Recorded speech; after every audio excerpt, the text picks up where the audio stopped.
ይሄን ሁሉ ሞክሬ ግን አሁንም አብርሽ ተፈርዶበት እስር ቤት የሚቆይ ከሆነ ግን የእውነት ነው የምላችሁ እኔ ላይኩን ነኝ ሁልጊዜም እንደማደርገው ነው እንትን እምላችሁ እኔም አብሬ ከአብርሽ ጋር መቀላቀል ነው። በነገራችን ላይ ፉከራ ምናምን እኔ ፎክሬም የተውኩት ጊዜ ሩጦ ባያመልጥ ኖሮ ያኔ ሲያናዝዙት ቢመሽ አይገሉትም ብላችሁ ነው የምታስቡት? አሁንም ለአንተም ቢሆን እኔ ይህንን መልእክት ማስተላልፈው ለሄኖክ ነው። ያው ሄኖክን በአካል አግኝቼ ማውራት ስለማልችል ለዚህ በቪዲዮ የምነግረውና ይሄ የሚያልፍ ነገር ነው። ለሚያልፍ ነገር ደግሞ ማያልፍ ጠላም እንደምን አላችሁ? ላይኩን ነኝ። ከረጅም ጊዜ ቆይታ በኋላ መጥቻለሁ። በጣም ብዙ ጊዜ ወደ እናንተ እየደረስኩ አይደለም። እንግዲህ ባለፍኩባቸው በቆየሁባቸው ጊዜያት ያው አብርሽ እስር ቤት እንዳለ ታውቃላችሁ። እሱን ለማስፈታት ደግሞ እኔም ጓደኛችን ዮርዲም የራሳችንን ጥረት እያደረግን ነው። በዋናነት እኔ እንግዲህ ያው እናንተ እንደምታስቡት እኔ አሁን ከትዕግስት ጋር በፍቅር ግንኙነት ውስጥ እንዳለን ታውቃላችሁ። በሱ ምክንያት ደግሞ ሌላ ጣጣም እንደመጣብኝ ወይም የሷ ፍቅረኛ የድሮ ፍቅረኛዋ መጥቶ በርካታ ነገር እንዳለንም ታውቃላችሁ ማለት ነው። እንግዲህ በዚህ ጊዜ ውስጥ ደግሞ ትዕግስት ጋር እጅግ በጣም ከፍተኛ የሆነ ጫና ደርሶባት እንደነበር በወንድሞቿ በሷ በእኔም በኩል በጣም ከፍተኛ የሆነ ጫና ደርሶባት እንደነበር ያው ለነገራችሁ እወዳለሁ። እሱን መሰረት አድርጎ አሁን ላይ ትዕግስት ሀገር ውስጥ የለችም፣ ያው ከሀገር ወጣለች ማለት ነው። ለምን ወጣች እንዴት ወጣች ምናምን የሚለውን ዝርዝር ጉዳይ ባልነግራችሁ በጣም ደስ ይለኛል። እንግዲህ ጓደኛዋ ተስፋዬ ቤት ድረስ እየመጣ ብዙ ማስፈራሪያ ዛቻ ሳይደርስባት እንደነበር ያው የሚመለከተው አካልም ይዞት ነበረ ጉዳዩን ማለት ነውና እጅግ በጣም አሳሳቢ ሁኔታ ላይ ነበር ያለችው። ገላገላት፣ ከዚህ ሀገር ወጣለች ማለት ነው። አስፈላጊ ከሆነ ያለችበትን ሁኔታ በቪዲዮ እንትን ብዬ ካለችበት ሀገር አድራሻዋን ለእናንተ ላደርሳችሁ እችላለሁ ማለት ነውና እሷ አሁን ከሀገር ወጣ ወደ ዱባይ በረራ አድርጋለች ማለት ነው። ከሳምንት በፊት ነው በረራ ያደረገችው። እሱን ላሳውቃችሁ እወዳለሁ። ሌላው እንግዲህ አሁን ዋናውና አንገብጋቢ ጉዳዩ እኔ ጋር ያለው ያው አብርሽ እስር ቤት እንዳለ ነግሬያቸዋለሁ። እሱን እንዴት እናድርግ የሚለውን ከእኔና ዮርዲ አሁንም የተለያዩ መንገዶችን ዘዴዎችን እየዘየድን ያለ ነው። አብርሽ መፈታት አለበት። አያጥፋ አይደለም ባጠፈው ልክ ቅጣት ማግኘት አለበት ብዬ አምናለሁ። ይህንን በራሱ በአብርሃም ዩቲዩብ ላይ ሰርቸዋለሁ ማለት ነው። አሁን ላይ እንደነገርኳችሁ ትናንትም የአብርሽን ዩቲዩብ እየተቆጣጠርኩት ያለው ማኔጅ እያደረግኩት ያለሁት እኔ ራሴ ስለሆነ እናንተም ያው የተለያየ ኮመንት ለእኔም ሰጥታችሁኛል። አብርሽም ያው ያደረገው ነገር መልካም እንዳልሆነ ምናምን በራሱ ላይ ማስረጃ ይዞ ነው ዩቲዩብ ቪዲዮ ይዞ በራሱ ላይ ነው ቪዲዮ ይዞ እሰሩኝ ብሎ ያወጀው ምናምን የሚል እንትንም ሰጥታችኋል፣ ኮመንትም አድርጋችኋልና እኔ አንድ ነገር ልንገራችሁ። እኔ በእኔ እምነት አብርሽ ልክ ነው ብዬ አምናለሁ። ምክንያቱም እኔ እያንዳንዱ ያደረገው ነገር በቃ ምንም አይነት እንከን የለበትም ማለት ግን አይደለም። ምክንያቱም የሰው ልጅ አስቦ ምናምን ለመጉዳት መሞከር እሱ ልክ እንዳልሆነ አምናለሁ። ግን ደግሞ እሱ ማነው ሄኖክ ያደረገው ነገር ደግሞ እጅግ በጣም ትልቅ የሆነ ስህተት እንደሆነ ይታወቃል። ግን ሄኖክ ምንም አልተደረገም፣ ምንም አልተያዘም፣ አልታሰረም፣ አልተጠየቀም ምናምን። ለምን አሁን እዚህ ጋር አብርሽ ያኔ እንዳያችሁት ቪዲዮ ላይ ሮጦ ባያመልጥ ኖሮ ያኔ ሲያናዝዙት ቢመሽ አይገሉትም ብላችሁ ነው የምታስቡት? ይሄ መጠየቅ የለበትም። ስለዚህ እያንዳንዱ ነገር ፍትሃዊ ብንሆን መልካም ነው እላለሁ። በቃ ስንፈርድም በቦታው ላይ ብንሆን ጥሩ ነው። እኔ እንደገና ደግሞ ታው ላይኩን ዛቻህን ተው ምናምን ብላችሁኛል። እሱን ተቀብያለሁ። ደግሞ አንዳንድ ጊዜ እኮ ስሜታዊ ስትሆኑ የምትናገሩትንም አታውቁትም። በነገራችን ላይ መታወቅ ያለበትም እሱ ነው። እኔ እየዛትኩ ምናምን አይደለም።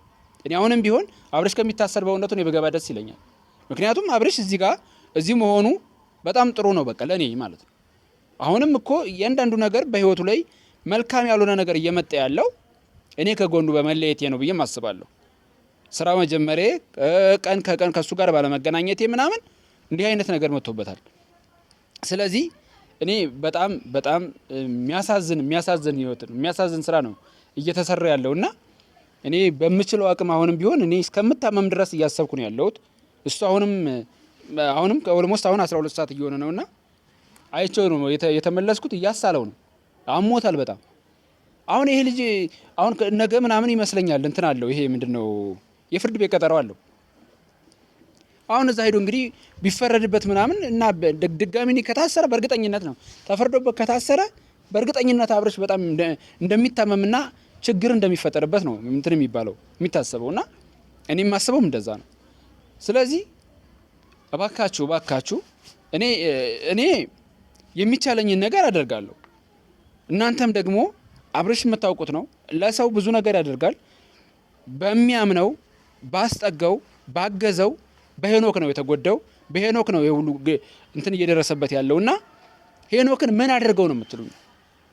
አሁን እኔ ከሄኖክ ጋር ግንኙነት የለኝም፣ ምንም አይነት አውርቼው አላውቅም። ምክንያቱም ከዛ ከነበረው ህይወት ጋር ተያይዞ ማለት ነው። አሁን ሄኖክ ይሄንን እንትኑን በሽማግሌ እንፍተው ብላ ዮርዲ እንድጠይቀው አደርጋለሁ። ዮርዲ ይሄንን ጠይቃ ግን ሄኖክ ይሄን ነገር በፍጹም አይሆንም አብርሽ መታሰር አለበት ካለና አብርሽ ከተፈረደበት ድጋሚ እኔ አብርሽ ጋር ገባለሁ አሁንም ቢሆን እንጂ አብርሽ ታስሮ እኔ እዚህ ጋር ሁኜ ሄኖክ በሰላም ይኖራል ብዬ እኔም አላስብም። ስለዚህ ይሄ መሆን ያልነበረበትም የራሴን ጥረት አድርጋለሁ። ቢታሰር ሁሉም ነገር በሰላም ቢፈታ ደስ ይለኛል። ለሰው ልጅ ዋናው መሰረቱ ፍቅር ነው እላለሁ፣ ሰላም ነው እላለሁ።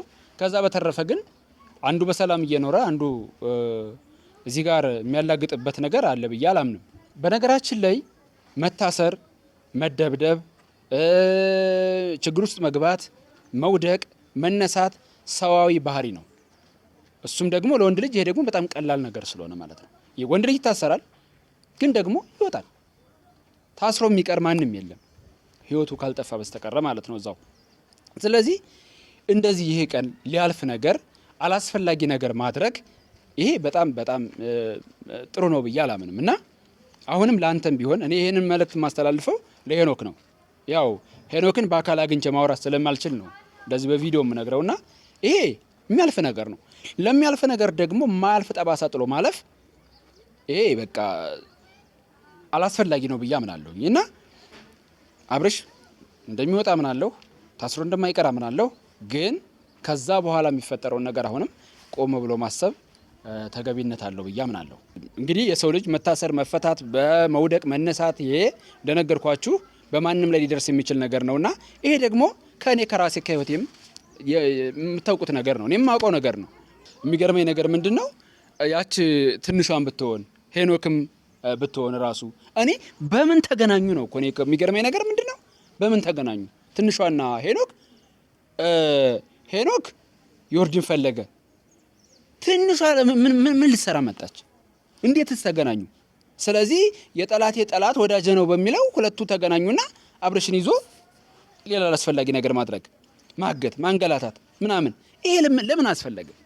ይልቅስ ሰላም አይበልጥም ነበረ? ይሄ አግባብ ነው ብላችሁ ታስባላችሁ? አሁን ጭራሽ ደግሞ አብርሽን ወደ ዘብጥያ ማውረድ ይሄ ልክ ነው ብላችሁ ታስባላችሁ?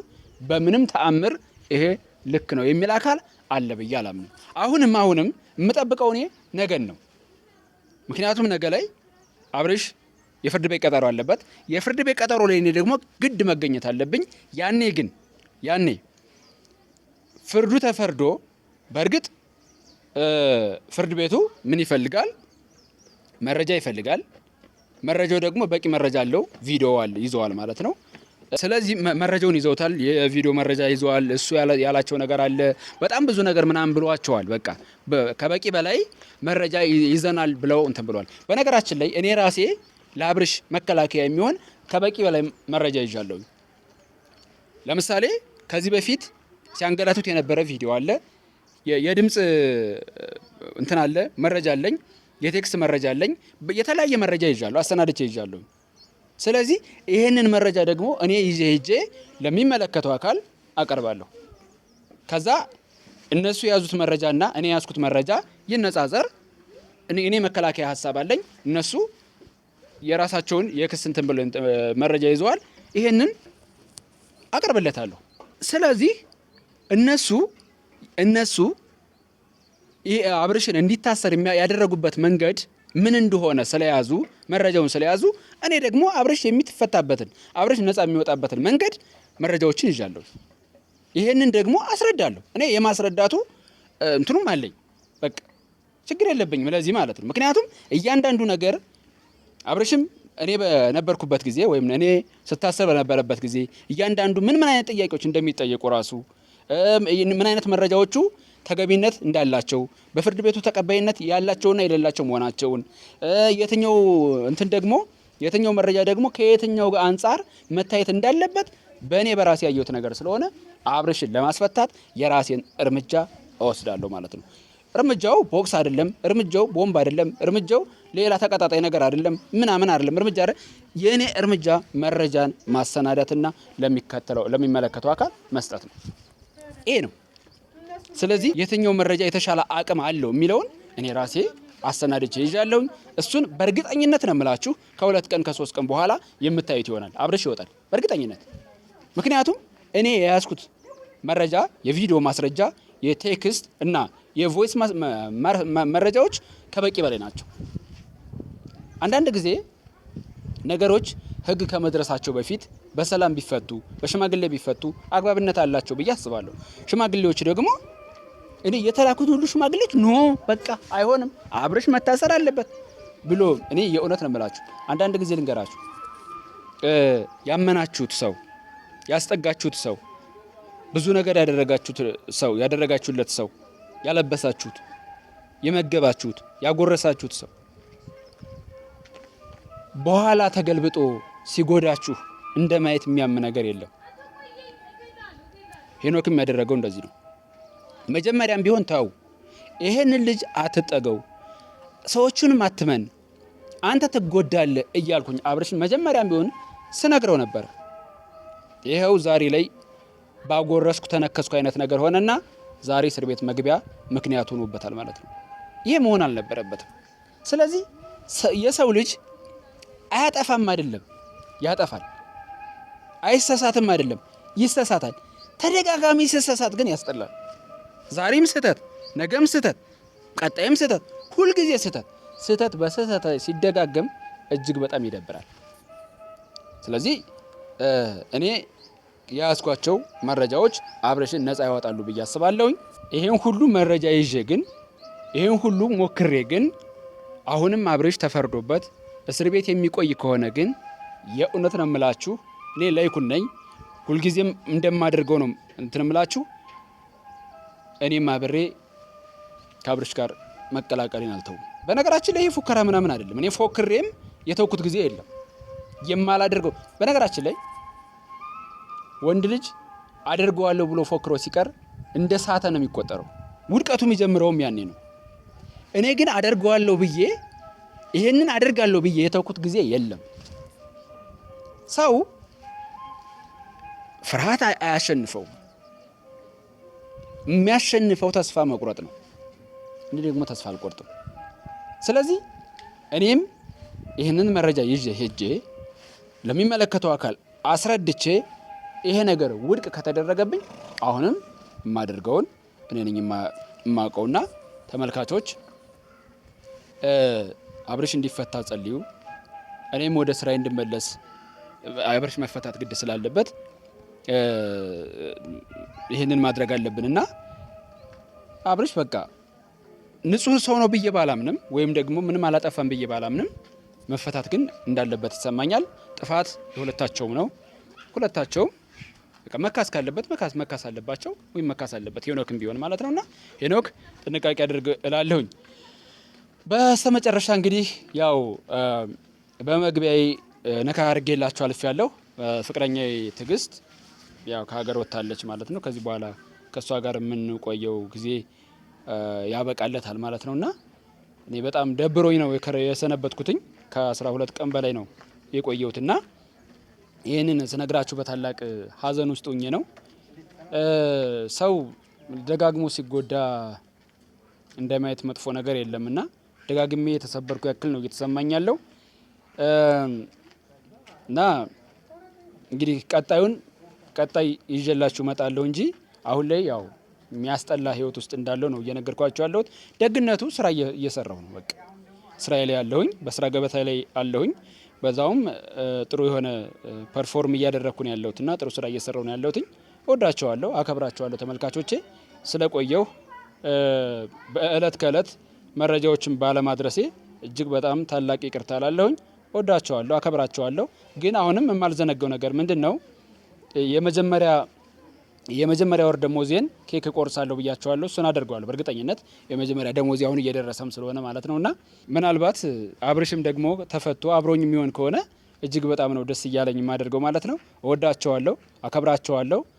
እንግዲህ ደግሞ ኮመንት ጻፉ፣ ሰብስክራይብም አድርጉ። እንዴ ተው እንጂ። እወዳቸዋለሁ። መልካም ጊዜ